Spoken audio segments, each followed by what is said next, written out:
Hello guys, it's Ada here and welcome back to Ada Talks. Concept of females owning their own body and owning their own sexuality and displaying this hypersexual imagery to younger children or to a younger audience or grown-up audience is a bad way to set themselves up for the future. But I also hear in the same breath these same guys saying that drill or music that is out, like explicitly violent, talking about killing other people, talking about selling drugs, talking about doing drugs, has no effect on the younger community. Now, for me, this is a bit hypocritical because if you're saying that one type of subliminal messaging affects younger girls, then another type of subliminal messaging like drill should then in return affect younger boys in the same way. Most things in social media, in mainstream media, on the internet or on the TV or wherever you get your source of entertainment has a hidden agenda from the people that make it, okay? So either it's to spread awareness or to provide you with an alternate view or to subconsciously implant some type of messaging into your brain. If you are a free thinker, if you have a control of your own mind, those things can serve what they're meant to do, which is just entertainment. You can just be entertained by it. They're really starting to capture the minds of younger, more innocent audiences. Sometimes these people are not free thinkers. They see it's popular and they follow it. So if you are an adult or you're a free thinker, 9 times out of 10, you're not going to live the lifestyle that they're portraying in a WAP video or in a drill song. It may serve a purpose in kind of making a more vulnerable audience feel like that sort of behavior is acceptable. And that goes the same for anybody who chooses to live the street life. A couple years ago, these white MPs, and they was basically saying that drill influences antisocial behavior, shall we say.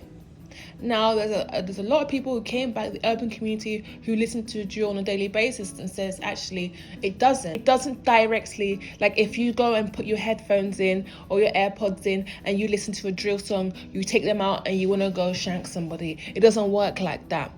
But for those younger audiences who choose to participate in the listening of this kind of music from an early age, it kind of desensitizes themselves from the severity of actually stabbing someone or actually getting into this type of behavior. Instead of making it seem like it's a huge issue and it's a life-changing decision that you're making, it makes it to seem like, oh yeah, it's a glamorous and exciting life and you get a lot of props and everything like that from being a gangster on the streets and killing people, whereby it's actually a deep, dark and depressing life for some people, because some people can't leave the house without turning their back and wondering if there's an op coming down to chase them. But from the young, I believe it can make them desensitized from things which need careful consideration.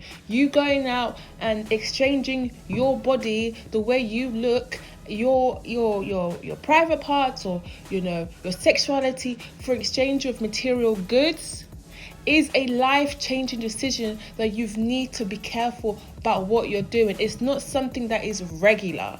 Like, these songs will make you want to believe if you indulge in these kind of songs. Same as you being a gangster, you participate in street activity. It's not the same thing. And a lot of men I see, and I don't want this to turn into a men-hating channel. I just want to highlight where sometimes we can fall short. A lot of guys will tell you that drill doesn't contribute to knife crime.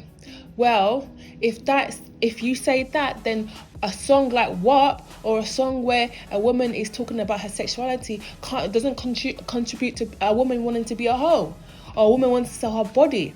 Okay, because I can have that same conversation with a guy, and they will tell me how bad WAP is, and they'll tell me how disgusting it is, and it's teaching girls to be hoes and stuff like that, which I'm not saying it does or it doesn't, but I'm saying in the same breath they will listen to drill and they'll back it with their chest and say, actually no, this doesn't contribute to knife crime or a younger audience wanting to live that lifestyle. Okay, so if you believe one thing, don't shy away from believing in another thing. It's like being a hoe, or quote unquote being a hoe, or just being very sexually hypersexual with yourself or your body. For a man, in a man's view, is the worst thing a lady can be, and they get really disgusted by it. Though deep down they kind of enjoy it. Obviously, that's why they exist. Hoes exist because it's for the man's pleasure. um they feel like it's the worst thing that a woman can be, but they can't when it comes to themselves and what they participate in and what they find, where they get their energy and where they get their enjoyment from. They can't really see why that's such a bad thing. They can't really see why a rapper, whether it's a UK drill rapper or an American artist, openly admitting killing multiple people on their songs, and basically glamorizing that, is the same thing, or even actually very much worse, because when a woman, says that she gets money because she has a wet ass pum pum, she's not hurting anybody, in fact she's giving out pleasure. Not saying that it's a great thing, not saying that it should be done, I'm just saying that's what it is. But when a guy says, oh, he killed loads of people, and you're glorifying that, it's like, actually, what kind of person are we glorifying? What kind of activities are we? Because in day-to-day situations when these things happen, it's not something to glorify, it's not something to celebrate, it's not something to enjoy.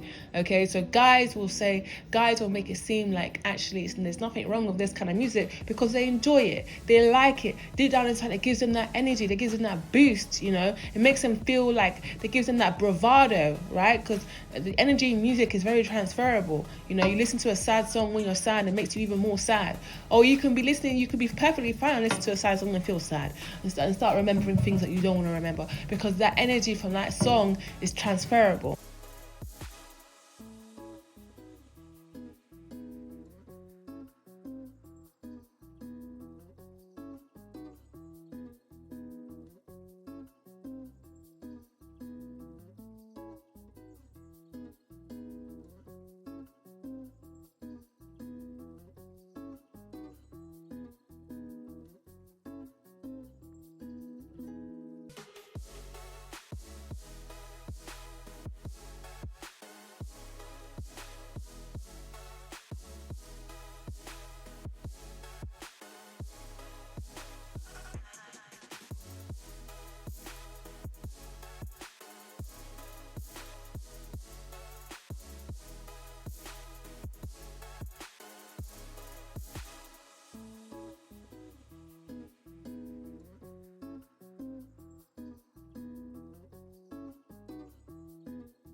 there's always some type of bias when women, I feel like there's this kind of overall fear for men nowadays when women are hypersexual. And I know a lot of men now saying, you know, it's going to be the norm for girls not to be like that. And I get it, I understand it, and I believe that women should value their bodies, and it's not always to show your body, show your boobs, show your butt, you know, be too out there. I honestly believe that that's how a woman should carry herself, and leave some things to imagination. But who am I to tell somebody what to do with their body? If you want to show your pom pom on the internet on your OnlyFans, that's your business. I really don't care, it doesn't affect me. But for guys, they really make it seem like it's the most disgusting thing on the earth. But they won't really see that actually that rapper, little Bloodstain or something, who's openly admitted to killing 50 people in one day with his gun, you're really like, oh yeah, that's my favorite rapper, I love him, like he's so sick. Like, you don't, it's like, you need to understand the levels to this. It's literally the same thing. What do you think? Do you feel like men sometimes can make this whole women showing their body, being quote unquote hoes and being hypersexual, like they can blow it out of proportion and really cast a real judgment on women, whereby it's like, really, we don't really do that. It's not really that bad compared to the kind of music they listen to most times. Or do you feel like they're on the same breath, like a woman like encouraging younger girls to be more sexually open and be more liberated, and essentially sometimes encouraging sex for money? Obviously it's bad, but like, do you feel like it's in the same breath as you know, this violent music that encourages young boys to go and join the streets and stuff like that, or even influences that in some type of way? Or just tell me what you think down below. Thank you for listening. I hope you guys have a good week, and this has been Ada Talks, and I'll see you later. Bye.